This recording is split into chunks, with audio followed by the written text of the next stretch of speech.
नमस्कार, आप सभी का स्वागत है आज की जा रही 68वीं वेबिनार में। बलराम संदेश के अंतर्गत ये वेबिनार हो रही है। आज के मुख्य टॉपिक अलसी कम लागत में अधिक आय हेतु उत्पादन तकनीक, मूल्य संवर्धन और प्रसंस्करण पे। बलराम संदेश के परिचय के बारे में, ये एक ऐसी संस्था है जो किसानों के द्वारा किसानों के साथ और किसानों के लिए स्वतंत्र रूप से काम कर रही है। कई तरह के कोविड सिचुएशन के माध्यम के बीच में होते हुए ये डिजिटल माध्यमों से किसानों तक पहुंच बनाने के लिए व्हाट्सएप ग्रुप, फेसबुक और यूट्यूब, इंस्टाग्राम जैसे साधनों के तहत आपके पास पहुंच रही है।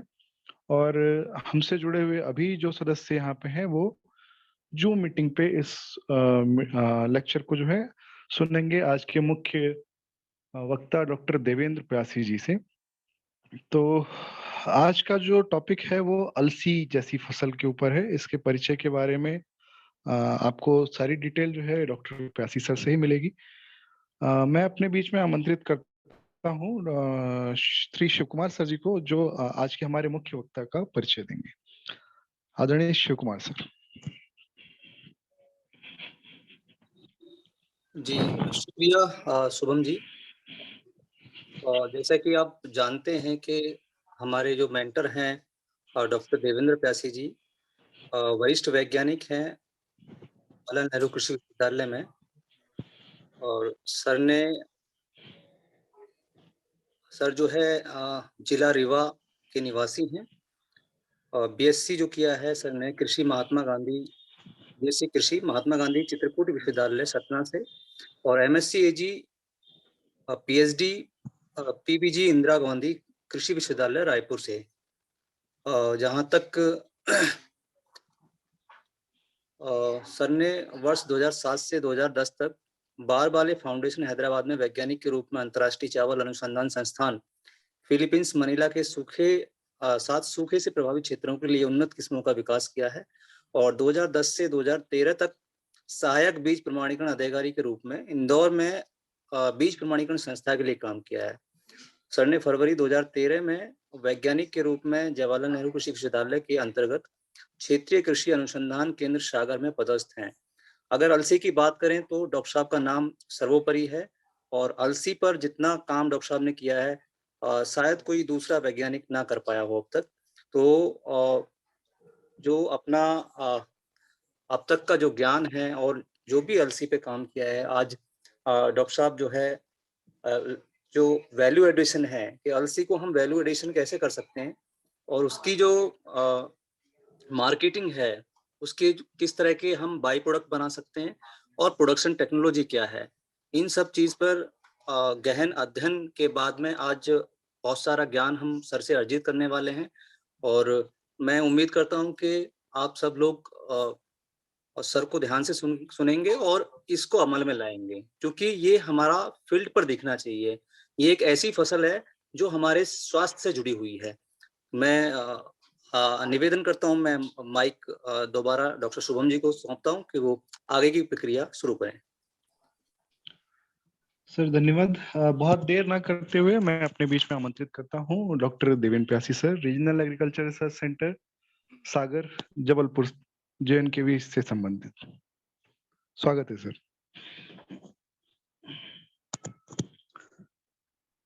बहुत बहुत धन्यवाद शुभम जी। मैं टीम बलराम का हार्दिक धन्यवाद करता हूं कि उन्होंने अलसी की फसल पे आज का वेबिनार आयोजित किया और मुझे मौका दिया कि मैं जो है देश सहित प्रदेश के किसानों को जो अलसी की उन्नत प्रजातियों के विकास और कम लागत में अलसी की खेती कैसे की जा सकती है, साथ ही साथ उसके परिष्करण की क्या संभावनाएं हैं, मूल्य संवर्धन की क्या संभावनाएं हैं, इन सभी बिंदुओं पे आपसे चर्चा कर सकूं। मैं उम्मीद करता हूं कि मेरी स्लाइड दिख रही है, कृपया बताएं। मेरी स्लाइड दिख रही है? जी सर, दिख रही है सर, बिल्कुल बढ़िया दिख रही है। और आवाज अच्छी आ रही? हाँ जी सर, आवाज भी अच्छी आ रही है। ठीक है, जैसी है वैसी ही आएगी। जी सर। तो आज हम चर्चा करेंगे अलसी पे low input cost based production technology and value addition पे जब हम बात करते हैं तो ये हमारी कुछ प्रजातियां हैं जो कि जवाहरलाल नेहरू कृषि विश्वविद्यालय के क्षेत्रीय कृषि अनुसंधान केंद्र के अंतर्गत ये सभी प्रजातियां जो है अखिल भारतीय अलसी अनुसंधान परिषद के माध्यम से जो अखिल भारतीय अलसी अनुसंधान परियोजना जो सागर में संचालित है, यह परियोजना भारतीय कृषि अनुसंधान परिषद की है और भारत सरकार इसकी फंडिंग एजेंसी है, जिसके अंतर्गत जो है इन प्रजातियों का विकास विगत सालों में हुआ है। 1987 में ये परियोजना जो है सागर से संचालित हुई, तब से अनवरत ये काम कर रही है और अब तक जो है इस परियोजना के अंतर्गत 8 प्रजातियां और 2 प्रजातियां हमारा जो अन्य सहयोगी अनुसंधान केंद्र है वहां के माध्यम से विकसित हुई। इस तरह कुछ 10 प्रजातियों का विकास हुआ है। जहां तक बात करेंगे कि प्रेजेंट स्टेटस क्या है इस फसल का हमारे स्टेट में, तो 140 एकड़ जो 18-19 का जो रकबा आया है, 1,40,000 हेक्टेयर का लगभग रकबा है इस फसल का। इस फसल के साथ रकबा हमने एवरेज लिया है विगत जो है 5 सालों का और यहाँ एवरेज लिया है हमने विगत 10 सालों का और उसके अनुसार जो है 1,24,000 10 सालों का एवरेज रकबा है। लगभग 2 लाख हेक्टेयर में प्रदेश में अलसी की खेती होती है। जहां तक बात इसकी प्रोडक्टिविटी है कि करें कि प्रति हेक्टेयर में कितना उत्पादन मिलता है, वो बहुत कम है। जब मैं वर्ष 2013 में इस परियोजना से जुड़ा, इस परियोजना में मेरी पहली पोस्टिंग हुई, तो मैंने देखा कि प्रजातियों का विकास एक अलग काम है और उस प्रजातियों को किसानों के पास पहुंचाना उससे भी कठिन काम है। इस हेतु जो है एक किसानों के बीच संवाद स्थापित किया गया और उसी संवाद के अंतर्गत उनकी समस्याओं का जो है गहन अध्ययन किया गया। तो ये पाया गया कि क्यों अन्य रबी की जो फसलें हैं वो ज्यादा प्रभावी रूप से क्यों अच्छा बेहतर उत्पादन दे रही हैं और क्या कारण है कि किसान अलसी से दूर होता गया। इस विषय में जब अध्ययन किया गया तो ये पाया गया कि इसका सबसे ज्यादा प्रमुख कारण है वो है इसका मैकेनाइजेशन का ना होना, इसमें यंत्रीकरण का ना होने देना। और अगर बात करते हैं कि 2010 से लेके और वर्तमान जो 2020 की प्रोडक्टिविटी, तो विगत 10 सालों में हमने क्या किया, तो जहां प्रोडक्टिविटी जहां उत्पादकता प्रति हेक्टेयर जो है लगभग 3.5 कुंटल थी, उसको हम 8.5 कुंटल के आसपास ले आए और 157% के आसपास की बढ़ोतरी देखी गई है। उसका कारण है कि किसानों ने जो है अलसी को थोड़ा सा सीरियसली लिया है, जो प्रजातियां इंप्रूव्ड प्रजातियां विकसित हुई हैं, जो सिंचाई को महत्व दिया, फर्टिलाइजर के एप्लीकेशन को महत्व दिया, पोषक तत्वों के प्रबंधन को महत्व दिया। साथ ही साथ ये जो हमारा जो मध्य प्रदेश में सबसे बड़ी समस्या है चने और मसूर की, क्योंकि बहुतायत खेती की जाती है और ये मुख्य दलहनी फसल है चना और मसूर। लगातार मोनोक्रॉपिंग के कारण एक ही फसल को लगातार रबी में साल दर साल लगाने के कारण विल्ट और कॉलर रॉट एक बड़ी समस्या के रूप में ये उभरा है। खासकर हमारा जो मालवांचल है, मालवा का जो अंचल है और अन्य इरिगेटेड जितने भी हैं जहाँ पे धान मुख्य फसल के रूप में खरीफ की फसल के रूप में उगाई जाती है, वहां जो है विल्ट और कॉलर रॉट एक बड़ी बीमारी के रूप में हुए हैं। तो वहां पे ये सबसे बड़ी समस्या थी। इसके कारण अलसी में किसान जो है अलसी की तरफ आकर्षित हुए और जो है तेजी से अब इसका रकबा बढ़ने, विगत जो है 4-5 सालों से तेजी से इसका रकबा बढ़ा है। इसके बाद ये हुआ कि low input cost based production technology, जब हम उत्पादन के में लागत की गणना करते हैं तो अन्य फसलों की तुलना में, चाहे वो चने की फसल हो चाहे वो गेहूं की फसल हो, उसके जब लागत की बात करते हैं तो चने की फसल या गेहूं की फसल में प्रति हेक्टेयर में लागत लगभग 35 से 40 हजार आती है, जबकि अलसी की लागत 20 से 25 हजार के अंदर ही इसकी प्रति हेक्टेयर की लागत आती है। वर्तमान में यह भारत शासन की अपनी जो है तिलहन मिशन को बढ़ावा देने के कारण और देश में तिलहन का रेट बढ़ने के कारण जो है वर्तमान में अलसी का जो एवरेज मंडी रेट है विगत 4 महीनों का, वो लगभग 6,800 रुपए के करीब किसान को प्राप्त हो रहा है। यह लागत के दृष्टिकोण से और उत्पादन के दृष्टिकोण से एक बेहतर इंसेंटिव है, बेहतर दर है। यह कारण है कि किसान अब जो है आकर्षित हो रहे हैं।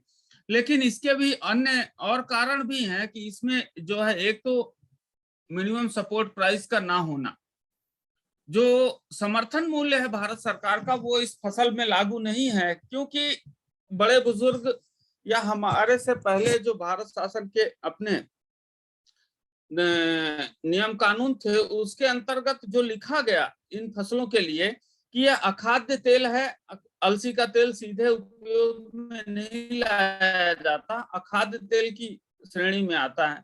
साथ ही साथ रेन फेड क्रॉप, ये दो शब्द हैं जो इस और लो इनपुट रिस्पॉन्सिव क्रॉप, जबकि अलसी को जितना मैंने देखा हाईली इनपुट रिस्पॉन्सिव क्रॉप है। जब हम इसमें इनपुट की व्यवस्था करते हैं, सिंचाई देते हैं, खाद देते हैं, समय से पोषक तत्वों का प्रबंधन करते हैं, उस परिप्रेक्ष्य में हमको बेहतर उत्पादन प्राप्त होता है।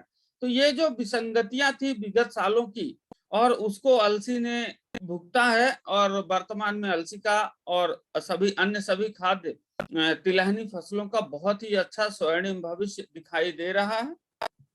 मैं बात करते हैं अगर यदि मध्य प्रदेश की, तो ये हमारे जिले हैं। These are the districts having highest area and production of linseed। ये हमारे वो जिले हैं जहाँ पे अलसी में अपार संभावनाएं हैं, काम करने की अपार संभावनाएं हैं। और इन जिलों में साथ ही साथ विश्वविद्यालय में अन्य मतलब सागर के अलावा अन्य सेंटर भी होने चाहिए, अन्य वैज्ञानिकों की व्यवस्था भी होनी चाहिए। यह एक आवश्यक है जिससे कि ज्यादा से ज्यादा हमारे साथी वैज्ञानिक किसानों तक पहुंच सके। लेकिन बालाघाट, सीधी और सिंगरौली ये ऐसे जिले हैं जहां आज भी पुरातन काल से लेकर वर्तमान परिप्रेक्ष्य तक अलसी जो है बढ़िया उत्पादन दे रही है। अगर नए जिलों की बात की जाए कि भविष्य अलसी का अन्य कहाँ है, तो उज्जैन, हरदा, होशंगाबाद, जबलपुर और शाजापुर, ये सब पोटेंशियल डिस्ट्रिक्ट्स हैं जहां चना एक मुख्य फसल के रूप में है, मसूर मुख्य फसल के रूप में है रबी की, और लगातार मोनोक्रॉपिंग के एक ही एकल फसल प्रणाली अपनाने से जो है बिल्ट और कॉलर रॉट की बड़ी समस्या के रूप में उभरा है। तो ये ऐसे डिस्ट्रिक्ट्स हैं जहां पे यदि फोकस किया जाए गवर्नमेंट के माध्यम से, शासन के सभी जो प्रमुख घटक हैं वो एक साथ मिलकर यदि प्रयास करें, तो निश्चित रूप से अलसी के रकबे के साथ साथ किसानों की आय को बढ़ाने में मदद मिलेगी। अब बात करते हैं उन्नत प्रजातियों की कि कौन कौन सी उपलब्ध प्रजातियां हैं और उनका उत्पादकता कितनी हो सकती है, साथ ही साथ उनका पोटेंशियल कितना है। किसानों के खेत में किए गए अनुभव, साथ ही साथ अपने अनुसंधान केंद्र में किए गए अनुभव, दोनों को साथ लेके मैं जो बात कह रहा हूं वो ये है कि JLS 66 जो हमारी स्टेट के लिए वैरायटी है, पर यह वैरायटी बहुत ही पॉपुलर हुई है। उसका मुख्य कारण जो है अधिकतम तेल की मात्रा का होना, साथ ही साथ जो हाई लिनोलेनिक एसिड है जिसे हम ALA कहते हैं या कि ओमेगा 3 कहते हैं, जिसकी अपनी फार्मास्यूटिकल या न्यूट्रास्यूटिकल इंडस्ट्री में बहुत ही अच्छी कमर्शियल वैल्यू है। और यह इसकी संभवतः पहली प्रजाति है रिलीज प्रजातियों की अगर यदि हम बात करें जिसमें हाईएस्ट ओमेगा 3 रिपोर्टेड है टिल डेट। यदि इससे भी बेहतर है वो मेरी जानकारी में नहीं है, लेकिन 55 लगभग 56% जो ALA है ओमेगा 3 है वो इस पे है। साथ ही साथ यह जो भी प्रमुख बीमारियां हैं, इसके अलावा जो अलसी का बटफ्लाई नामक एक कीड़ा है, कीट है जो कि अलसी को प्रभावित करता है, उसको उत्पादन को प्रभावित करता है, उसके लिए भी मॉडरेटली रेजिस्टेंट है, मतलब इसमें प्रतिरोधक क्षमता है। और ये प्रजाति जो है ये हमारे सागर सेंटर से विकसित हुई। बात करते हैं दूसरी प्रजाति की जो कि जो वर्ष 2018 में विमोचित हुई गवर्नमेंट ऑफ इंडिया से, और यह 7 स्टेट में उगाई जाने के लिए जो है संस्तुत है, रिकमेंडेड है। 7 स्टेट के अंतर्गत मध्य प्रदेश, राजस्थान, पार्ट ऑफ बुंदेलखंड, कर्नाटका, छत्तीसगढ़, महाराष्ट्र, ये सभी स्टेट आते हैं, उड़ीसा, ये सभी स्टेट आते हैं जिसके अंतर्गत जिनमें इस फसल जो है उपयोग में लाई जा सकती है, इस फसल का उत्पादन किया जा सकता है। बहुत ही अच्छा इसका भी उत्पादन है, 16 कुंटल के लगभग जो है सिंचित अवस्था में इसकी पैदावार है। मुख्यतः यह प्रजाति जो है सिंचित अवस्था के लिए ही रिकमेंडेड है।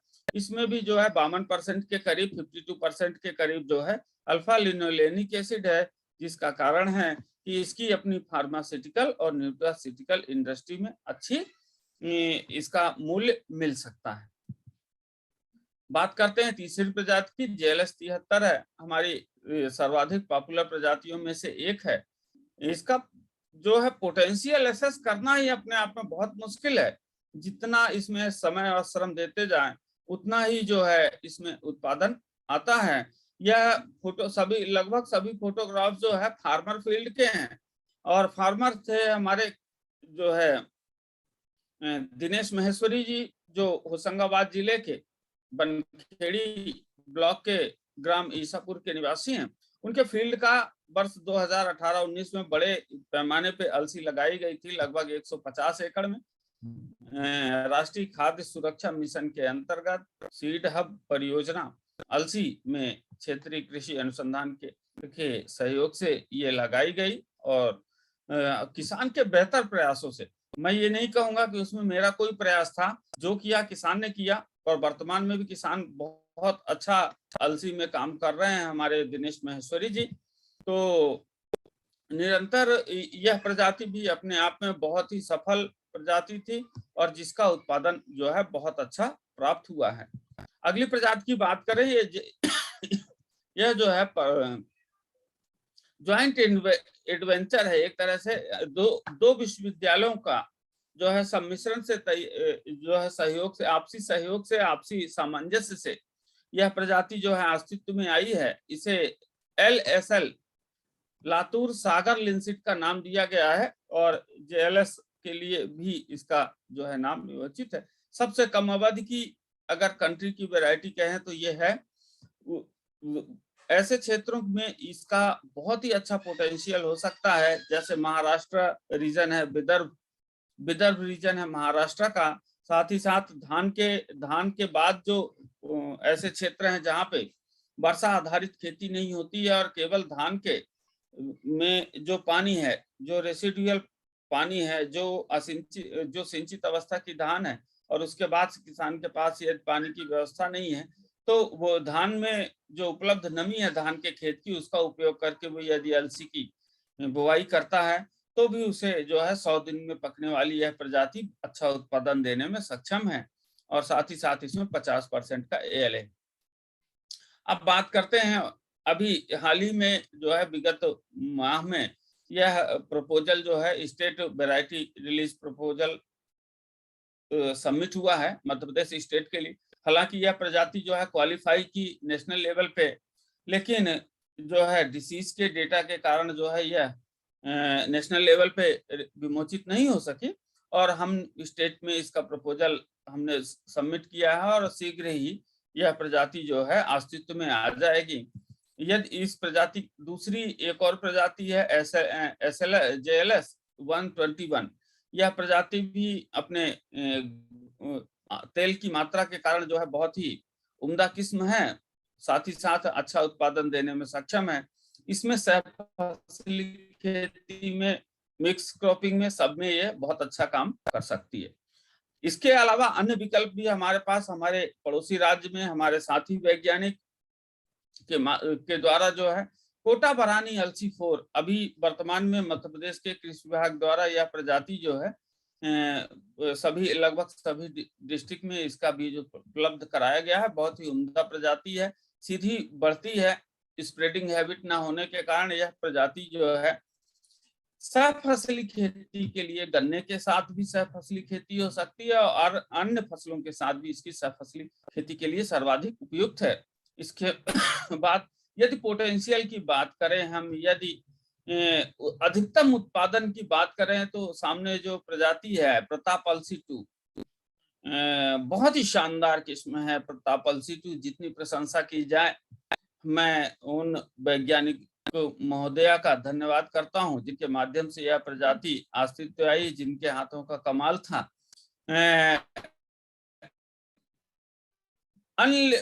अगर हम उत्पादन की बात करें तो 20, 22, 24 कुंटल पर हेक्टेयर असामान्य उपज होगी इसके लिए। साथ ही साथ सिधाई में बढ़ती है, अतः यह हार्वेस्टर मैकेनिकल हार्वेस्टिंग के लिए सर्वाधिक उपयुक्त प्रजाति है।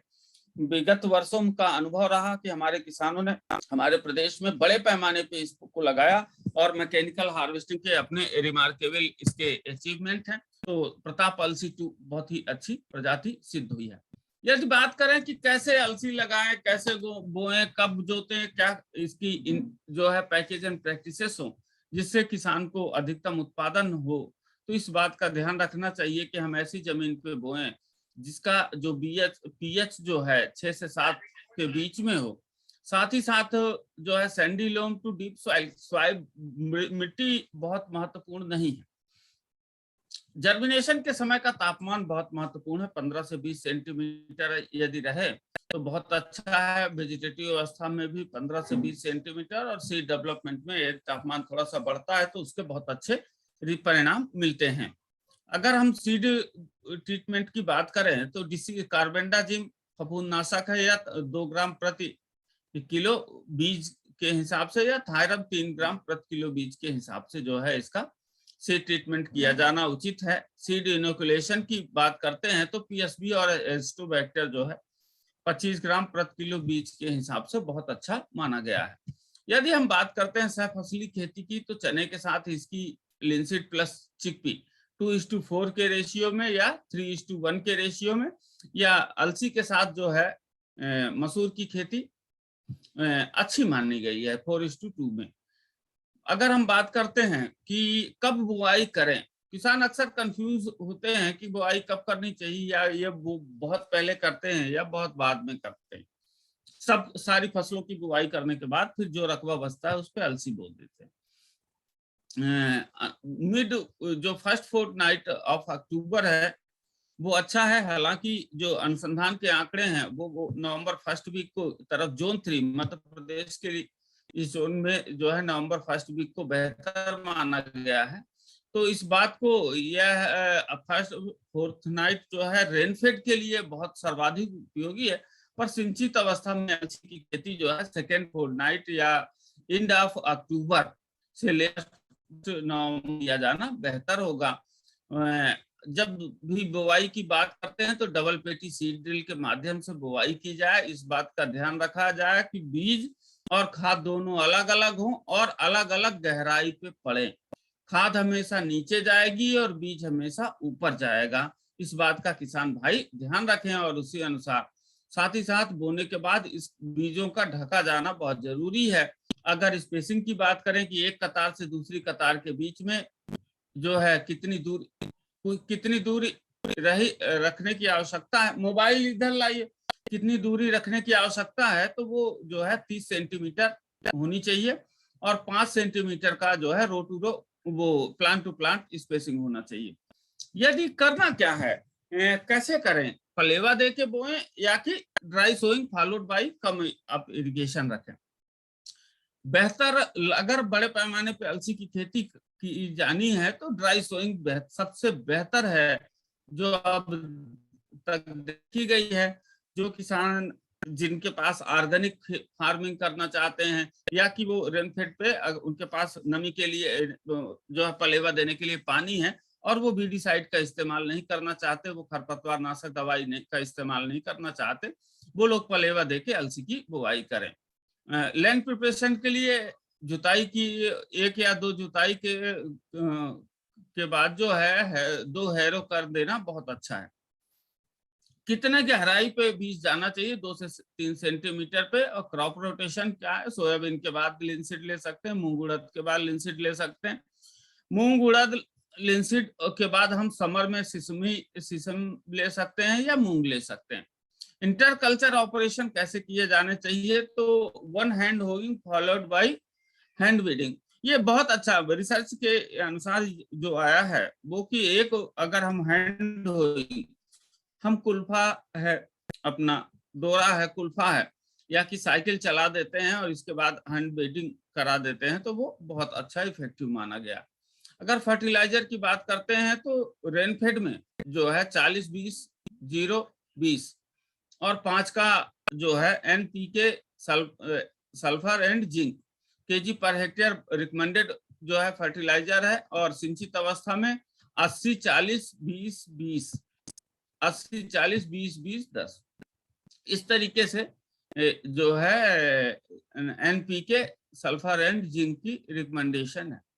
अगर बात करते हैं यूरिया के माध्यम से दे सकते हैं तो 46% नाइट्रोजन रहता है, डाईअमोनियम फास्फेट आप सब लोग बेहतर DAP में 18% नाइट्रोजन और इसके माध्यम से हम इसको कर सकते हैं।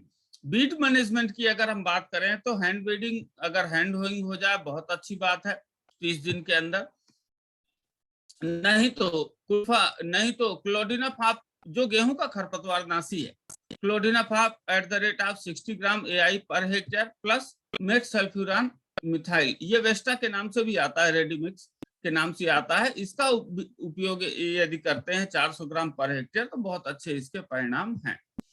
न्यूट्रिएंट एप्लीकेशन कैसे पोषक तत्वों का प्रबंधन करें तो 1 फोलियर स्प्रे आप 19-19-19 या 18-18-18 या 20-20-20 eight 2.5 kg per hectare in 500 liter of water near to 35 date of sowing is very effective। अब बात करते हैं कि बायो फर्टिलाइजर का इस्तेमाल कब और कहां कैसे करें तो स्यूडोमोनास फ्लोरेसेंस बहुत ही अच्छे परिणाम दिया है। हमने अपने खेत पे अपने बीज उत्पादन के कार्यक्रम में किसानों के खेत में इसके प्रयोग करके देखे हैं, बहुत ही अच्छे इसके परिणाम है। 2.5 लीटर प्रति हेक्टेयर के हिसाब से यदि 500 लीटर के साथ में मल्टीप्लाई करके करते हैं तो बहुत अच्छे परिणाम। अब एग्रोनॉमिक मैनेजमेंट की बात करते हैं तो ये जो हमारा अखिल भारतीय अलसी अनुसंधान परियोजना है उसमें एग्रोनॉमी के जो ट्रायल किए जाते हैं, जो एग्रोनॉमी के परीक्षण किए जाते हैं उसके अनुसार ये रिकमेंडेशन आती है कि यदि हम बोरेक्स 1.5 किलो पर हेक्टेयर के हिसाब से और या कि जो है फोलियर स्प्रे करते हैं बोरेक्स @ 0.3% एट 45 बुआई के 45 दिन बाद तो बहुत ही अच्छे उसके रिजल्ट हैं। इसी तरह जिंक सल्फेट का प्रयोग करते हैं ये 0.5% का तो उसके भी बड़े अच्छे रिजल्ट हैं। इसके अलावा जो है विगत वर्षों में 3 साल सागर प्रक्षेत्र पे इस पे भी काम किया गया है और 75 ppm का अगर सैलिसिलिक एसिड का हम इस्तेमाल करते हैं as a plant growth regulator तो भी इसके भी बहुत अच्छे परिणाम देखे गए हैं। ऑक्सिन एक प्लांट ग्रोथ प्रमोटर है और अगर इसका हम प्रयोग जो है वेजिटेटिव और रिप्रोडक्टिव स्टेज पे करते हैं तो इसके भी अच्छे परिणाम जो है देखने को अब तक मिले हैं। तो यह भी एक अच्छा वो है। अब बात करते हैं कि राइस बेस्ड क्रॉपिंग सिस्टम में क्या किया जाए तो राइस बेस्ड क्रॉपिंग सिस्टम की ये रिकमेंडेशन है, रिटन पे भी आप लोगों को उपलब्ध हो जाएगी। अब आगे बढ़ते हुए क्या करें वीड मैनेजमेंट के लिए तो जैसा कि मैंने आपको बताया कि हैंड हो, डोरा, Kulfa, mechanical measure of weed control, पतले टायरों के माध्यम से भी जो है 14 इंच के टायरों के माध्यम से भी आप इसको कर सकते हैं। इरिगेटेड लिंसिट के लिए जो है जैसा कि मैंने आपको बताया क्लोडिनाफॉप plus मेटसल्फ्यूरान methyl 0.06 plus 0.04 kg per hectare AI, इसका यदि हम प्रयोग करते हैं तो बहुत अच्छे उसके परिणाम हैं एग्रोनॉमिक में। अब बात करते हैं कि क्या परिणाम रहे अब तक इसके और क्या सफलता की कहानियां रही, क्या सक्सेस स्टोरी रही। एक्चुअली जब आया उसकी कहानी मैंने आपको बताई कि प्रजातियां थी लेकिन उनको लगाने वाले कम थे, किसान बहुत तेजी से जो है अलसी का रकबा जो है किसानों के बीच घटता हुआ समय था वो, और उस दिशा में किसानों से संपर्क किया गया जो पढ़े लिखे किसान थे और कम लागत में खेती करना चाहते थे। हमारे सरदार जी हैं जो सागर जिले के बड़े किसान हैं और सागर जिले में खुरई ब्लॉक के अंतर्गत भापसोन करके गांव, भापसोन है विलेज, और वहां के ये निवासी हैं और इन्होंने पढ़े लिखे किसान हैं, हमारे मास्टर ऑफ साइंस हैं फिजिक्स से, और इन्होंने जो है लार्ज स्केल में 82 एकड़ में अलसी की खेती की वर्ष 16-17 में और 17-18 में, और 2 प्रजातियों, अगर आप इसके इकोनॉमिक्स को देख पा रहे हैं तो बड़े पैमाने पे ये खेती थी और JLS 27 7.5 हेक्टेयर में बोई गई और JLS 66 25 हेक्टेयर में बोई गई। और इसके अलावा जो इनका प्रोडक्शन रहा 25 क्विंटल प्रति हेक्टेयर का JLS 27 का रहा, जबकि JLS 66 का उत्पादन जो है 16.5 क्विंटल था। लेकिन अगर IBC की बात करते हैं, 1 रुपए लगाने पे किसान को कितना फायदा हुआ है, यदि हम उसकी गणना करते हैं तो 1 रुपए लगाने पे किसान को 5 रुपए के 5.5 रुपए मिलते हैं, जबकि 66 में 1 रुपए लगाने पे 3.5 रुपए मिलते हैं। लेकिन 17-18 की यदि हम बात करें तो लगभग 2.5 रुपए मिलते हैं। यह 2.5 रुपए इसलिए कम मिले क्योंकि किसान की जो फसल थी समर्थन मूल्य में ना होने के कारण इस फसल का किसान को लंबा घाटा उठाना पड़ा, और हमारे किसान की जो उपज है वो बिचौलियों के माध्यम से 38 रुपए में ही प्राप्त हो सका। इसका ये कारण था। इस दिशा में कुछ और प्रयास किए गए और भारत सरकार को एक प्रपोजल सबमिट किया गया कि किसानों के बीच में अलसी को दोबारा स्थापित करने के लिए यह सबसे ज्यादा महत्वपूर्ण है कि बीज की उपलब्धता को सुनिश्चित किया जाए। बीज की उपलब्धता ना होना एक बहुत बड़ा चैलेंज है। जब इस बात को बड़े प्लेटफॉर्म पे जो है प्रोजेक्ट कोऑर्डिनेटर के माध्यम से हमारे अखिल भारतीय स्तर पे जब हमने इसको सबमिट किया तो सबके सहयोग से, सभी वैज्ञानिकों के सहयोग से और किसानों के सहयोग से हमें जो है सीड हब मिला, और सीड हब के माध्यम से हम जो है किसानों के बीच में सीड जो है इसका प्रचार प्रसार, इसके बीज की उपलब्धता को सुनिश्चित करने में सफल रहे। ये जो फोटोग्राफ्स आपको दिखाई दे रहे हैं, बीच में हमारे जो है तत्कालीन परियोजना समन्वयक डॉक्टर PK सिंह साहब हैं, साथ ही साथ डॉक्टर खरे साहब, डॉक्टर MP दुबे साहब, जो हमारे वरिष्ठ प्रमुख वैज्ञानिक के रूप में हमारे केंद्र में जिनका सानिध्य हमेशा हमको मिला है। तो इन लोगों के सहयोग से जो है मार्गदर्शन में ये सभी काम किए गए। कुछ प्रिंट मीडिया का भी अच्छा कवरेज मिला और उसने के भी सहयोग से जो है हम इस अलसी फसल को जो है किसानों के बीच में पहुंचाने में सफल रहे। लेकिन इसमें सबसे बड़ा सहयोग जो आया, इस पे जो अलसी फसल पे विश्वास आया, वो हमें बनखेड़ी से प्राप्त हुआ। और आदरणीय, मैं उम्मीद करता हूं कि आदरणीय दिनेश महेश्वरी जी हमारे बीच में उपलब्ध होंगे, और मैंने उनको टेलीफोन के माध्यम से भी सूचित किया था कि आपका जो है अनुभव आज हम किसानों को आप साझा करेंगे, जिससे कि हम लोग भी आपके माध्यम से, मेरा ये मानना है कि यदि किसान के माध्यम से किसानी की बात की जाए वो बहुत बेहतर तरीके से किसानों को आत्मसात करने में मदद मिलती है। तो मैं उम्मीद करता हूं कि आदरणीय महेश्वरी जी भी हम लोगों के बीच में उपस्थित होंगे। और जो है जैसा कि मैं देख पा रहा हूं कि दिनेश महेश्वरी जी शायद नहीं हैं। ओके, कोई बात। तो जो है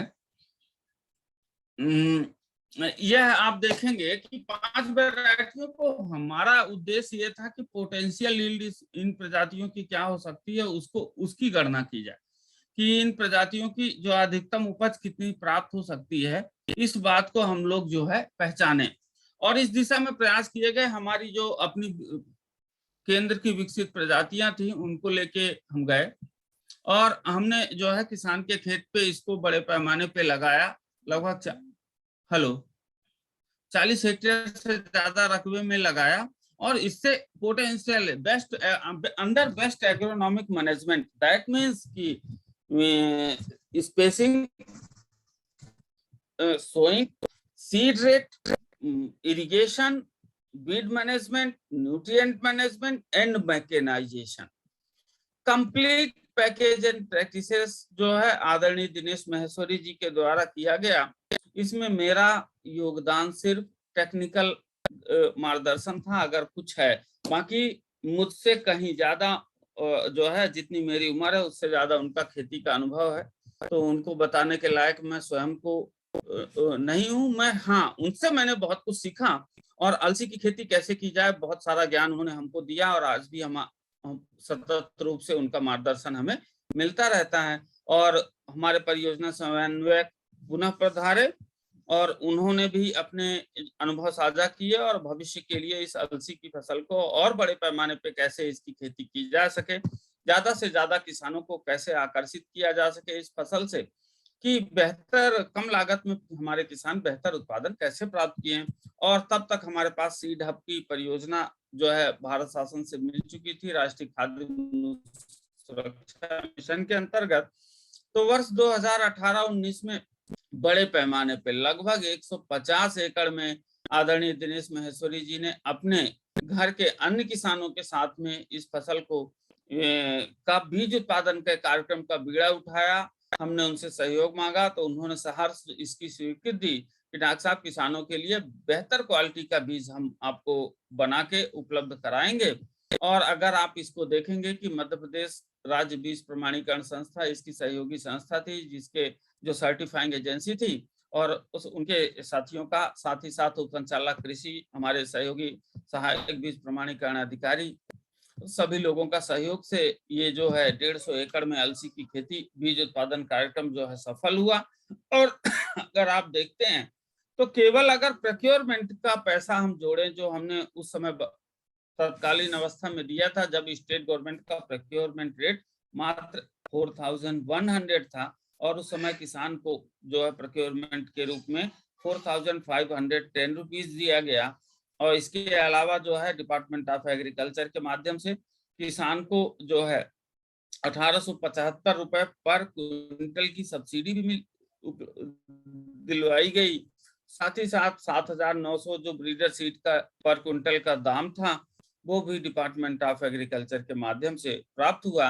तो इस तरह अगर मोटी मोटा गणना करते हैं तो किसान को लगभग प्रति क्विंटल 7000 से अधिक रुपए प्राप्त हुए और यह एक बेहतर सौदा था जो है किसान के लिए। साथ ही साथ हमारे और सबके प्रयास से सबके मार्गदर्शन में, विश्वविद्यालय नेतृत्व के मार्गदर्शन में किसानों को बीज की उपलब्धता सुनिश्चित करने के प्रयास किए गए। आप देख पा रहे हो कि इस तरीके से बड़े पैमाने पे पूरा कंप्लीटली मैकेनाइजेशन और बहुत ही अच्छी सेटिंग के साथ साथ सोइंग की अगर बात करें, आप सोइंग को देखें, सीड रेट की बात करें तो हम किसानों को 10 किलो पर एकड़ की रिकमेंडेशन देते हैं। हालांकि ये 8 से 10 के बीच में है, लेकिन हमारे आदरणीय महेश्वरी जी ने बिल्कुल 8 किलो 7 से 8 किलो की सोइंग पर एकड़ की है। और आप देख पा रहे होंगे कि बहुत ही अच्छी प्लांट पॉपुलेशन है।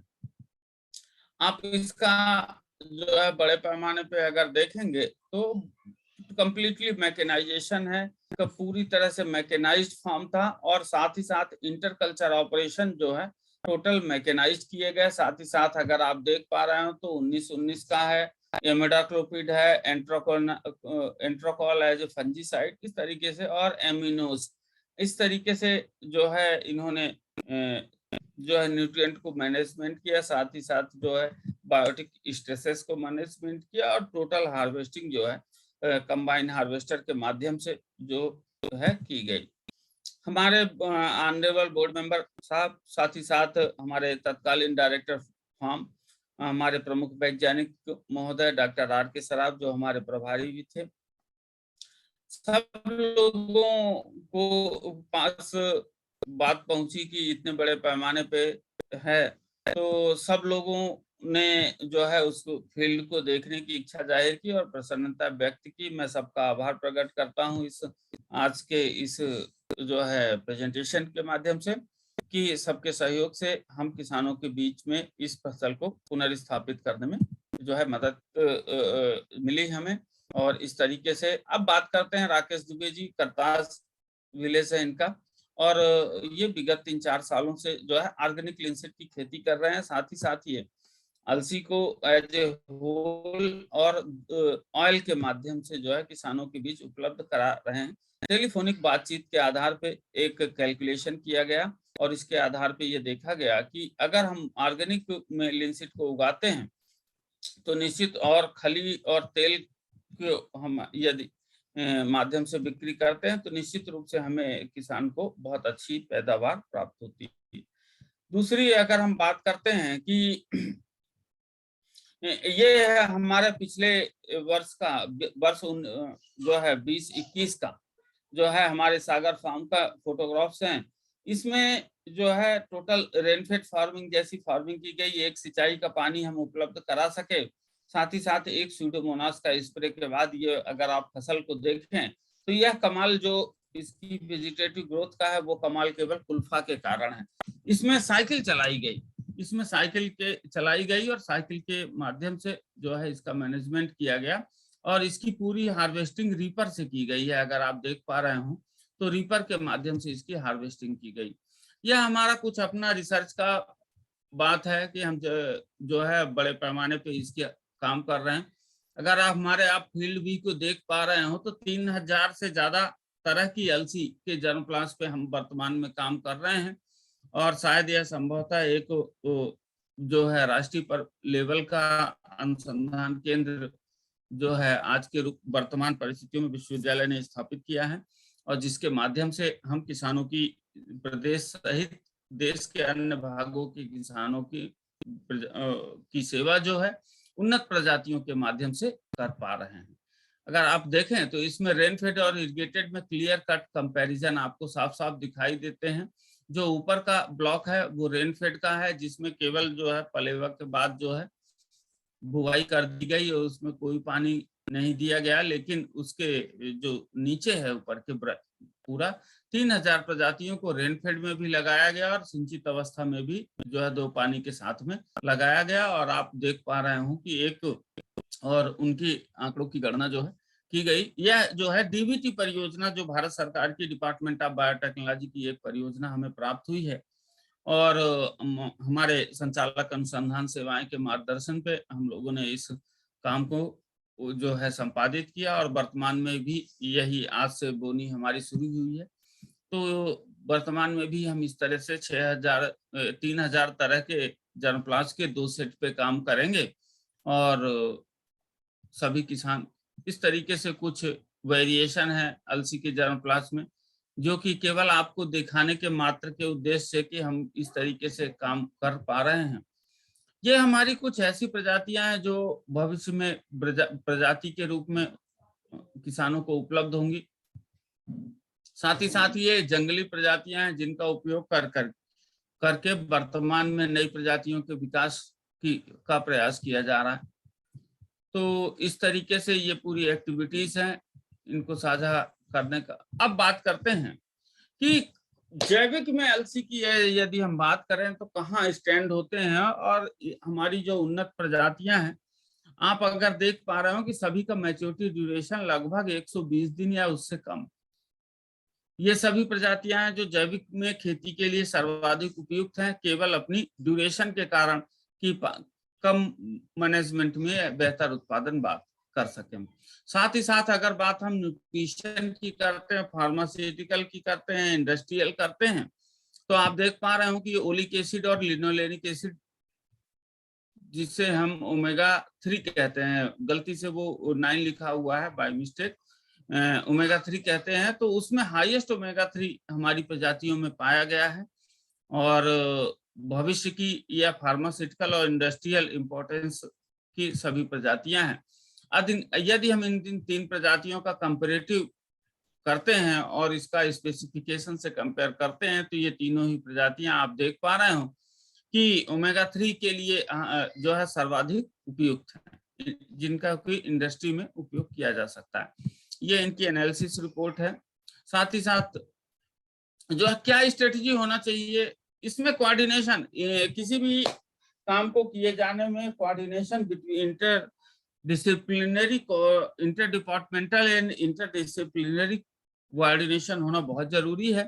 तो यदि हमें बीज की उपलब्धता को सुनिश्चित करना है तो उसके लिए जो है सभी स्टेट एग्रीकल्चर यूनिवर्सिटी, सभी seed hubs, NSC, state seed producing organisation, सबको एक बैनर पे आके और इस तरीके से कुछ ऐसे काम किए जाने की जरूरत है कि किसानों को बीज की उपलब्धता सुनिश्चित हो सके, साथ ही साथ समय पे जानकारी उनको उपलब्ध हो सके। तो इस तरीके से कुछ पॉइंट्स बनाए गए हैं।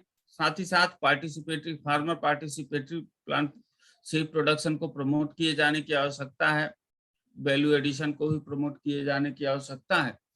साथ ही साथ अभी वैल्यू एडिशन की बात राष्ट्रीय स्तर पे बहुत ज्यादा हो रही है और यह अलसी में एक बुक भी जो है पब्लिश की गई है हमारी परियोजना के माध्यम से। साथ ही साथ जो है भारतीय तिलहन अनुसंधान संस्थान की जो हमारी अध्यक्षा हैं डॉक्टर सुजाता, उनके कुशल नेतृत्व में वर्तमान में अलसी अनुसंधान परियोजना संचालित है और उनके द्वारा दिन प्रतिदिन जो है नए जो है अलसी के विकास के पैमाने गठित किए जा रहे हैं और हम सब लोग उनकी मार्गदर्शन एवं कुशल नेतृत्व में प्रदेश के सहित देश में अलसी के उत्पादन को बढ़ाने के लिए, साथ ही साथ नई प्रजातियों के विकास एवं साथ ही इसके अलावा अलसी में का इंडस्ट्रियल एवं फार्मास्यूटिकल इंडस्ट्री में क्या उसका वैल्यूएशन हो सकता है, कितना हम कंट्रीब्यूट कर सकते हैं देश में तेल की समस्याओं को सुलझाने में, जिससे हमारे जो देश का रुपया है वो विदेशी मार्केट में बहुत 90,000 करोड़ रुपए का जो है हम हर साल जो है आयात करते हैं तेल। तो इसमें हम क्या कंट्रीब्यूट कर सकते हैं, इस दिशा में निरंतर प्रयास कुशल नेतृत्व में चल रहे हैं। आप अगर देखेंगे कि विगत 3 महीनों में इस तरीके से उतार चढ़ाव आया है और जो हमारी वेबसाइट है ICRP की, उसमें अलसी की प्रजातियों को स्थान मिला, मैं धन्यवाद करूंगा। इस तरीके से कुल मिला के कोशिश की गई है एक बेहतर ट्रायल के एग्जीक्यूशन पे, जिससे हम अपनी जो ऐसी प्रजातियों को चिन्हित कर सकें जो वास्तव में भविष्य की बेहतर प्रजातियां साबित हो सकें और उनके जो है नए संकरण के माध्यम से नई प्रजातियों का विकास हुई। कुल मिला के जो है बहुत कम संसाधन, बहुत मैन पावर में जो है साथ ही साथ यह भी है कि एक रिमोट सेंटर पे बैठ के और बड़े अनुसंधान का नेतृत्व करना अपने आप में जो है बड़ी बात है। साथ ही साथ विश्वविद्यालय का कुशल नेतृत्व के मार्गदर्शन एवं सहयोग से सब कुछ संभव हो पा रहा है। मैं इस वेबिनार के माध्यम से हमारे कुलपति आदरणीय PK विशेन साहब, साथ ही हमारे संचालक अनुसंधान सेवाएं डॉक्टर GK कोतू साहब, हमारे संचालक विस्तार सेवाएं डॉक्टर दिनकर शर्मा साहब, सभी लोगों का सहयोग और मार्गदर्शन से हम जो है अलसी को देश के प्रदेश ही के साथ में देश में एक बेहतर मुकाम देने में सफल हुए। मैं सभी का धन्यवाद करता हूं और अपनी बात को विराम देता हूं। बेहद धन्यवाद सर, बहुत बहुत आभार आपका। आज का ये विशेष लेक्चर आपने दिया अलसी की खेती में और कम पानी में ऐसी फसल उगाने के बारे में, जिसमें कि किसानों को एक नए विकल्प गेहूं और चने के अलावा भी मिल सकते हैं।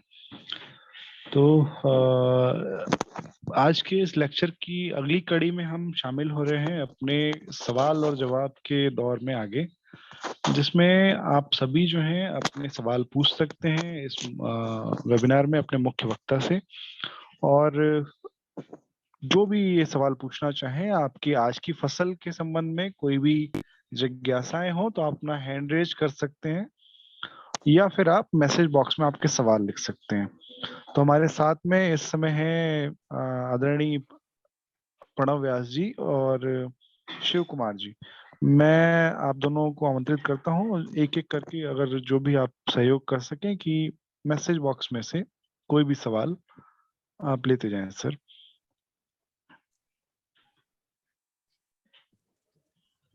जी जी बिल्कुल। अभी हैंड रेस तो किसी का भी नहीं दिख रहा है। चेक बॉक्स से प्रश्न लेते हैं।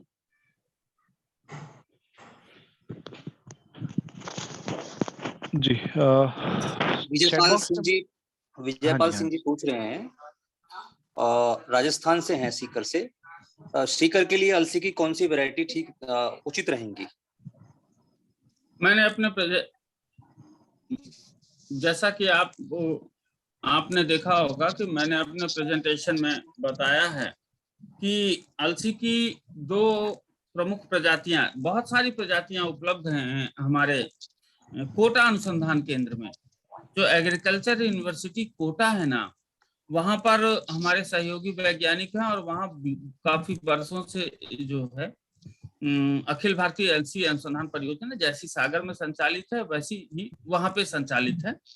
तो वहां की जो है प्रताप अलसी 2, कोटा बरानी अलसी 3, वो प्रताप अलसी 3, कोटा बरानी अलसी 3 और 4, ये सभी प्रजातियां हैं।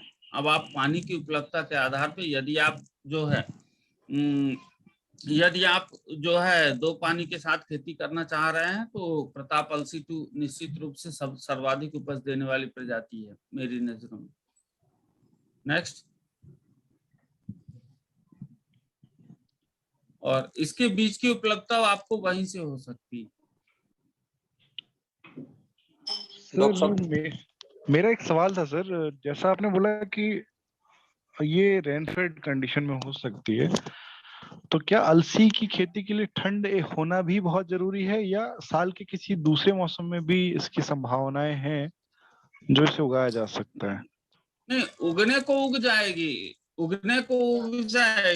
क्योंकि हम ये देखते हैं कि क्योंकि जब हमारी थ्रेसिंग होती है ना और इसके बाद उगने को उग जाती है, लेकिन उसमें कैप्सुलेशन नहीं हो पाता है। तो टेम्परेचर का बहुत ही महत्वपूर्ण योगदान है, ठंड होना आवश्यक है। और ठंड के बाद जो है इसमें अगर तेल की मात्रा का ध्यान रखें तो उसके लिए टेम्परेचर भी होना आवश्यक है। हमारा जो सागर है और हमारा जो कोटा सेंटर है, ये अधिकतम तेल का जो है हमारी दोनों की प्रजातियां जो है अधिकतम ओमेगा 3 सिंथेसिस और हमारी प्रजातियों में अधिकतम तेल की सिंथेसिस हमने देखी है। और इसका जो प्रमुख कारण मैं मानता हूं वो ये है कि हमारा तापमान का ज्यादा होना। जी। तो मतलब इसका जो फूल आने का तापमान है सर, वो कितने पे बहुत बढ़िया रहता है? इसके दाना बनते टाइम कैसा तापमान चाहिए होता है? और मुख्यतः जो है इसका तेल किस भाग में, जैसे ओमेगा 3 फैटी एसिड को अर्थराइटिस के जो पेशेंट हैं उनके लिए शायद, या हड्डी के दर्द में, ऐसे जगह पर शायद। अरे सारे दर्द में काम आता है। कम से कम 100 से ज्यादा तरह की बीमारियों में अलसी का तेल, अलसी और अलसी की फसल उपयोगी है साहब। और बड़े विस्तार से इसकी चर्चा की जा सकती है। और अगर आप क्योंकि लोग कम हैं तो थोड़ा सा अगर आप लोग जानना चाहें तो इसमें हम वैल्यू एडिशन की तरफ भी आपको जो है ले जा सकते हैं। और इसमें वैल्यू एडिशन में बहुत अच्छे प्रयास किए गए हैं। अलसी का हर भाग जो है उसकी इकोनॉमिक वैल्यू है। और जो अंतरराष्ट्रीय स्तर पे इसकी पहचान है, इस पौधे से किया है विश्व का सबसे शक्तिशाली पौधा माना गया है। कारण उसका ये है कि इसका जो फाइबर है इसका बहुत ही मजबूत होता है। अलसी के तने को आप जो है अपनी पूरी ताकत से तोड़ नहीं सकते हो, उसको खींच के नहीं तोड़ सकते हो, क्योंकि इसका फाइबर है जो है। और जो लेनिन है, जिसे हम लेनिन कहते हैं इसके फाइबर को, मैं कोशिश करता हूँ कि आपको शेयर कर सकूं। जी जी सर। इसको हटाना पड़ेगा क्या? कोई इशू नहीं सर। जी देखता हूँ, कोशिश करता हूँ, अगर मैं कर पाया तो। अलसी का प्रसंस्करण और किन किन रूपों में हो सकता है सर? मैं वही बताने की कोशिश कर रहा हूँ शुभम जी। जी सर। मुझे थोड़ा सा समय दें, मैं कोशिश कर रहा हूँ कि तब तक। Yes just wait. जी सर। अभी हमारी जो डायरेक्टर हैं, director IIUR Indian Institute of Oil Seed Research, उन्होंने इस दिशा में संज्ञान लिया। और हमारा जो है पुणे में वैल्यू एडिशन सेंटर है अखिल भारतीय ICR का। और वहां पे जो है हम केवल मूल्य संवर्धन पे ही काम करते हैं। और जो है, साथ ही साथ हमारा जो नागपुर सेंटर है आदरणीय बीना नायर मैडम है। तो सब लोगों ने इस बुक को कंपाइल किया है आदरणीय मैडम के नेतृत्व में। और अगर आप देख पा रहे हो तो ये बुक हमारी दिख रही है क्या? नहीं सर, मैंने शेयर की है एक बुक, ऐसा दिख रही है क्या शुभम जी? सर वो क्लिक करना पड़ेगा, वो एक टिक लगा हुआ डबल है, click. Web of linseed all programmes. हाँ वही। तो इसको क्या करना पड़ेगा मुझे? इसे double click. Sir double click करना पड़ेगा। या बुक में तो मैं कर रहा हूँ। आई थिंक फिर ये सपोर्ट नहीं हो रहा सर। कोई बात फ्रीज नहीं हो सर, रहा हम आपसे अनुरोध रहेगा कि एक किसी और भी ऐसे साइंटिस्ट के साथ ये एक वेबिनार और भी आयोजित मैं दोबारा करूँ क्या? जी। मैं देख लेता हूँ, शायद हो इस जाए। बीच में हमारे पास कुछ और सवाल हैं, तो कुछ और सवाल शिव सर हाँ। आप पूछ सकते हैं सर। हाँ जी, हाँ जी। अपन सर एक मिनट। जी। हरियाणा इरिगेशन के लिए सर कौन सी क्रिटिकल स्टेजेस हैं, ये परीक्षित दुबे जी पूछ रहे हैं, डॉक्टर साहब जो है। क्रिटिकल स्टेजेस कौन सी हैं सर इसकी? क्या दिख रही है ये? नहीं सर, अभी हमने किसी वजह दोबारा से शेयर की, क्या दिख रही है? नहीं सर, ये दिख नहीं पा रही है। हाँ, चैट नहीं पा रही है। चैट बॉक्स से एक देखिए, सवाल है सर। वेबिनार स्पेशली हाँ वैल्यू एडिशन पे रख देंगे सर। बहुत सारे लोगों की जिज्ञासा है वैल्यू एडिशन के ऊपर, तो किसी और दिन अपन एक केवल वैल्यू एडिशन पे ही वेबिनार रख देंगे। अभी आज के प्रश्न ले लेते हैं। Okay sir, okay. Sir Dubey sir पूछ रहे हैं, परीक्षित दुबे जी पूछ रहे हैं, इरिगेशन के लिए कौन सी क्रिटिकल स्टेजेस हैं अलसी की? ये जब बड फॉर्मेशन होता है इस पे, तो वो एक क्रिटिकल स्टेज होती है। बड फॉर्मेशन के समय जो है इस पे पानी का होना बहुत आवश्यक है। साथ ही साथ जब कैप्सूल डेवलपमेंट हो जाता है और सीड बनना शुरू होते हैं उस दौरान, मतलब अगर हम बात कर रहे हैं तो अगर हमारे पास एक ही पानी है तो हमें जो है लगभग 40 से 50 दिन के बीच में देना आवश्यक है। लेकिन यदि हमारे पास दो पानी है तो एक हम 35 दिन में दे दें, 30 से 35 दिन में, और दूसरा पानी हम 50 दिन में दें, तो हमें जो है बेहतर उत्पादन प्राप्त हो सकता जी डॉक्टर साहब। जी। नेक्स्ट क्वेश्चन है सर डॉक्टर मंजीत सिंह जी का। ये पूछ रहे हैं कि झज्जर जिले में अलसी की खेती कितनी सक्सेस हो सकती है? हरियाणा से। हाँ, बिल्कुल, झज्जर जिला ऐसा हरियाणा। कोई जिला नहीं है देश का कोई भी ऐसा जिला नहीं है जहां पे अलसी की खेती नहीं हो सकती है। ना होने का कोई कारण नहीं होता, पौधे को बिल्कुल नहीं पता होता कि वो कहाँ बोया जा रहा है। ठीक है, हमको जो है अपना मैनेजमेंट अकॉर्डिंगली, जैसी हमारी जमीन है उसके अनुसार हमको अपने पोषक तत्वों का प्रबंधन बस करना होता है। यदि हमने प्रबंधन सही किया, एग्रोनॉमिक मैनेजमेंट हमारा सही रहा, तो कोई भी फसल जो है हर जिले में हो सकती है। और अलसी के साथ भी यही है। अलसी ये मानिए कहीं भी हो सकती है। ये एक ऐसी फसल है जो कहीं भी किन्हीं भी परिस्थितियों में होती है और बहुत ही एडवर्स क्लाइमेट में भी बहुत अच्छा जो है उत्पादन देने में सक्षम है। साथ ही साथ इसमें पाला नहीं लगता आसानी से। इसमें पाले के द्वारा होने वाला नुकसान बहुत कम है। अन्य फसलों की अगर हम बात करें, चाहे वो चना हो चाहे वो मसूर हो, तो उनकी तुलना पे यदि हम बात करते हैं तो इसमें पाले से नुकसान बहुत कम है। और दोबारा फूल आ जाने का गुण है इसमें। जैसे इसको नमी मिलता है, इसको जैसे नमी की मिलती है तो इस पे दोबारा फूल आ जाते हैं। तो रिफ्लावरिंग एक इसमें फिनोमिना है। तो आप मंजीत सिंह जी, आप अलसी की खेती करें और एग्रीकल्चर यूनिवर्सिटी कोटा में हमारे सहयोगी वैज्ञानिक वहां उपलब्ध हैं, आप उनसे भी चर्चा कर सकते हैं। आवश्यकता पड़ने पे उनका नंबर भी उपलब्ध कराया जा सकता है। साथ ही साथ जो है वहां से बीज की उपलब्धता भी सुनिश्चित हो सकती है। जी इनका डॉक्टर एक साहब। सुझाव भी है डॉक्टर साहब। इन्होंने अपने सुझाव में ये कहा है कि रासायनिक के साथ साथ में जब हम फसल विशेष की चर्चा करते हैं तो जैविक विधियों की भी चर्चा करें। और शायद मैं सोचता हूँ बलराम टीम इस पे गौर करेगी और आगे आने वाले लेक्चर्स में हम इस चीज को ध्यान में रखेंगे। जी सर। बिल्कुल बिल्कुल सर, निश्चित रूप से जैविक खेती की वो परिकल्पना है जो कि वर्तमान परिप्रेक्ष्य में अच्छा जो है पैसा देने में सक्षम है। तो निश्चित रूप से जैविक खेती का मैं नहीं मानता कि कोई अन्य विकल्प है। आज आपने देखा होगा प्रेजेंटेशन में, जहां अलसी की खेती से आय जो है 4 रुपए के आसपास थी, जैविक खेती के रूप में अलसी उगाने से आय डबल हुई है। तो यदि और ऐसा कुछ भी नहीं है, कहीं भी यील्ड का कंपनसेशन आपने नहीं देखा होगा। मैंने अपने फोटोग्राफ्स में भी जैविक तरीके से अलसी उगाने की बात करी है, तो उसमें आपको कहीं भी जो फसल है उसका जो पोटेंशियल दिख रहा है, जो क्रॉप के रूप में अपनी आंखों से देख सकते हैं, कहीं भी कमजोर नहीं दिखता है। और हमारा तो पूरा प्रयास रहता है स्टेशन स्तर में भी कि हम ज्यादा से ज्यादा जैविक के माध्यम से ही अपने प्रयोग करें। हम प्रयोगों में भी अपने जो है वीडिसाइड वगैरह इस्तेमाल नहीं करते हैं, और जो हमारे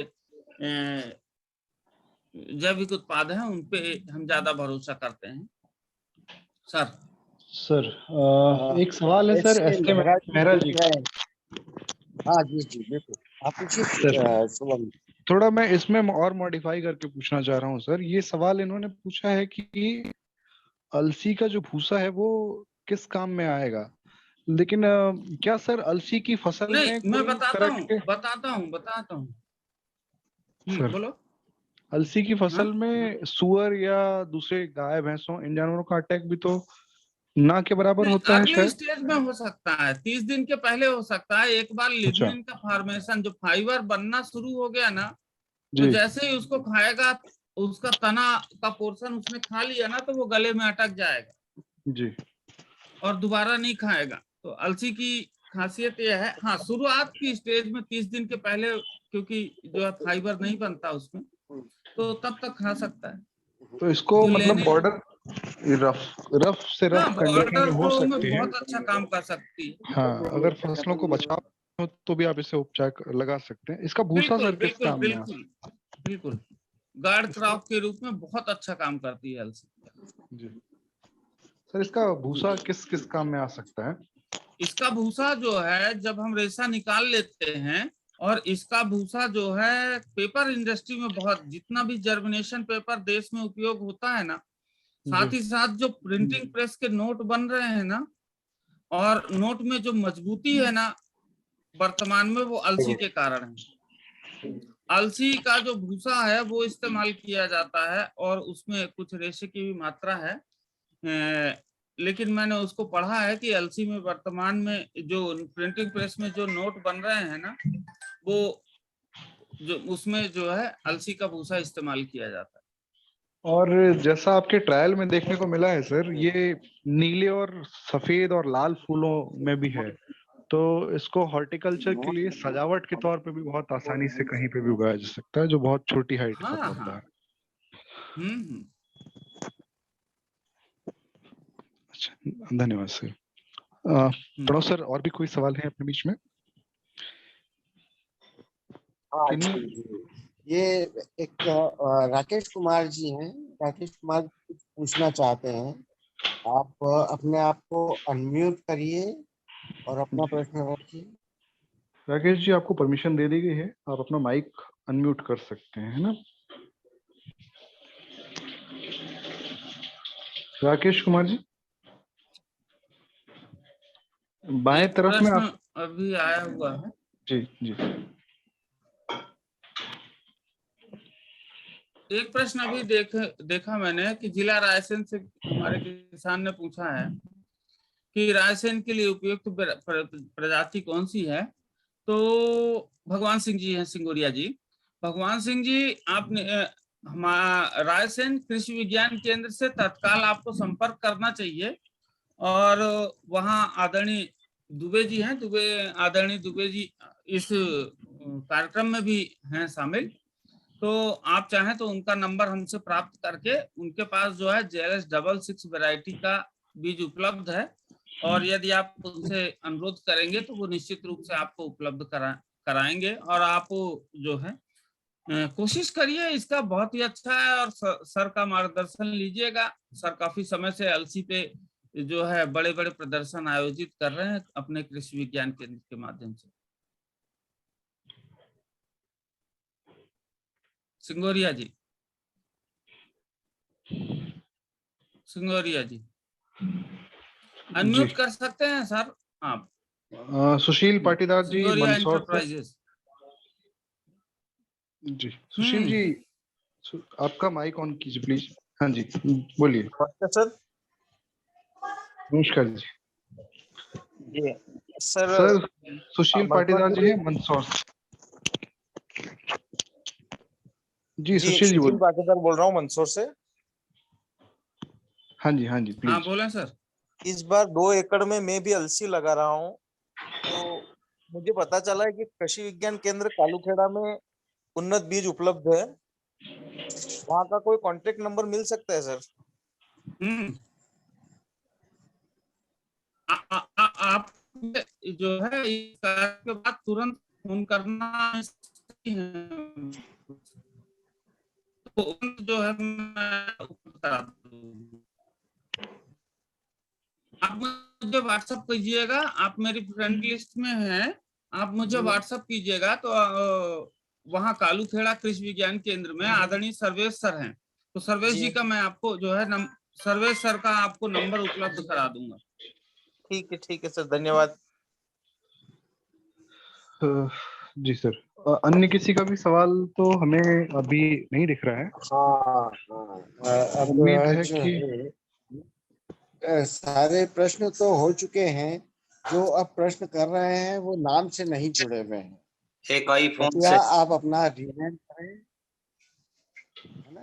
दूसरा सर, कुछ लोगों ने फरमाइश की है, जैसे कुछ लड्डू जो है अलसी के, उनकी तारीफ कर रहे हैं और अपेक्षा करते हैं कि आप लड्डू भी उपलब्ध कराएंगे।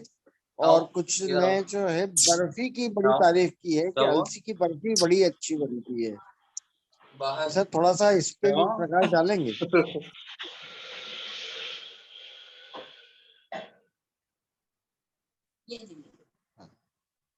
हेलो प्रोफेसर माइक आपका म्यूट हो गया है, उसे प्लीज ऑन कीजिए।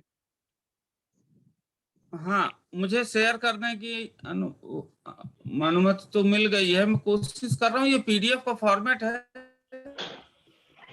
शायद आ जाए। आया क्या? नहीं आ पा रहा, नहीं आ पा रहा सर ये। क्यों नहीं आ रहा है? बस हाँ, अभी शेयर हो रहा है मगर वो नहीं।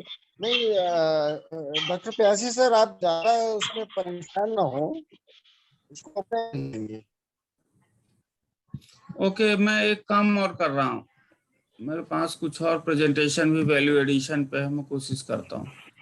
चलिए। तरुण मिश्रा ओके। जी, आप आपका सवाल पूछ सकते हैं। आपका चलिए, हैंड कोई रेज है। बात नहीं। ये तुषार मिश्रा जी। तरुण मिश्रा जी। हेलो। हाँ बोलो।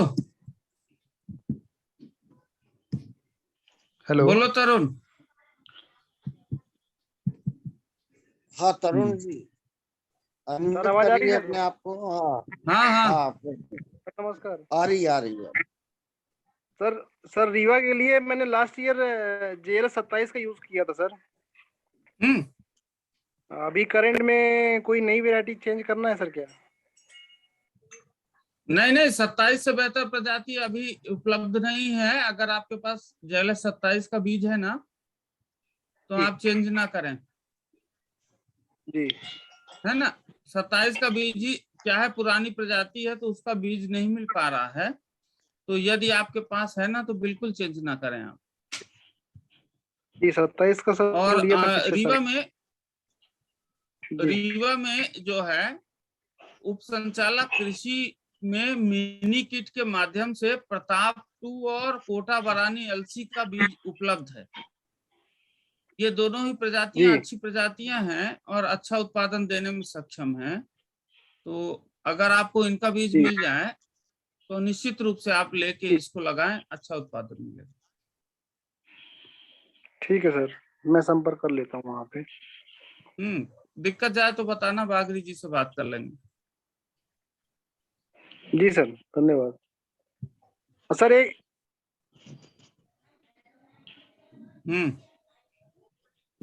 बोलने दो भैया मिश्रा जी को।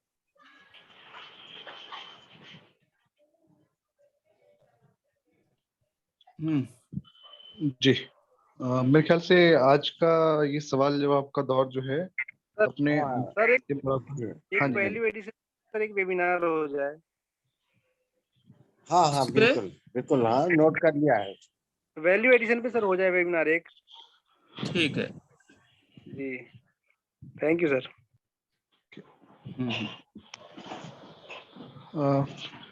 प्रणव सर, क्या हम लोग समापन की तरफ बढ़ रहे हैं इसमें? हाँ, ये प्रश्न सारे हो चुके हैं जी, और हैंड रेज भी नहीं है किसी का। निश्चित रूप से अब आज के जो वेबिनार हैं उसका मैं संक्षिप्त में ब्यौरा दे देता हूँ। आज जैसा कि हम सभी जानते हैं कि दशहरे से लेकर दिवाली तक और त्योहारों का सीजन चलता रहता है और सभी किसानों के लिए अगली फसल की तैयारी का भी प्रमुख कारण रहता है। तो उपस्थिति थोड़ी कम रही, मगर बहुत इंटरेस्ट लिया किसानों ने और आपके द्वारा जो जानकारी दी गई वो भी बहुत विस्तार से दी गई और जो फसल विशेष की बारीकियां थी उसके बारे में आपने बहुत विस्तार से बताया। तो निश्चित रूप से किसान हमारे जो अलसी के किसान हैं वो लाभान्वित हुए हैं और आज का वेबिनार बहुत ही उपयोगी रहा। उपस्थिति थोड़ी कम रही, मगर हाँ, करीब 55 से 60 के बीच में किसान उपस्थित रहे। आज 7 राज्यों का, जिसमें मतलब उत्तर भारत से लगा के मध्य भारत के सभी राज्य का समावेश था। राजस्थान, महाराष्ट्र, मध्य प्रदेश, छत्तीसगढ़ और हरियाणा आदि राज्यों का के किसान इसमें उपस्थित रहे और मैं डॉक्टर काशी का आभार व्यक्त करता हूँ। उन्होंने बहुत शॉर्ट पीरियड में इतनी अच्छी जानकारी दी और निश्चित रूप से किसानों को फायदा मिलेगा इसका। और समय भी बिल्कुल चल रहा है बोने का। निश्चित रूप से हमारी किसान जो आज उपस्थित है, हम उनके भी प्रति अपना आभार व्यक्त करते हैं। दोनों यूनिवर्सिटी के बहुत सारे वैज्ञानिक लोग भी हमारे बीच में जुड़े हुए थे, हम उन सबका भी आभार व्यक्त करते हैं। सभी किसान जो उपस्थित हैं, मेरी बलराम टीम के सारे सदस्य जो उपस्थित हैं, सभी का हम आभार व्यक्त करते हैं। जय हिंद, जय बलराम। धन्यवाद सर, जय हिंद। और आज के इसी समापन के दौर के साथ हम अपनी आज की परिचर्चा यहीं विराम देते हैं। आप इस वेबिनार को सुन सकते हैं और इसके अलावा अन्य वेबिनार जो पिछली 67 वेबिनार की जो सारी दिशा निर्देश और सारे जो भी किसानों के साथ संबंधित सूचनाएं थी वो साझा हुई हैं, वो खेती के विभिन्न आयामों पर हुई हैं और बलराम संदेश के YouTube चैनल पर आपको ये मिल सकती हैं। बलराम संदेश के फेसबुक पेज पर भी आपका स्वागत है, जहां करीब 5000 किसान हमसे डायरेक्ट अपने सवाल जवाब या सूचनाएं संबंधित साझा करते हैं। तो इसी के साथ शुभ रात्रि। आप सभी को दीपावली की हार्दिक शुभकामनाएं। नमस्कार। शुभ रात्रि।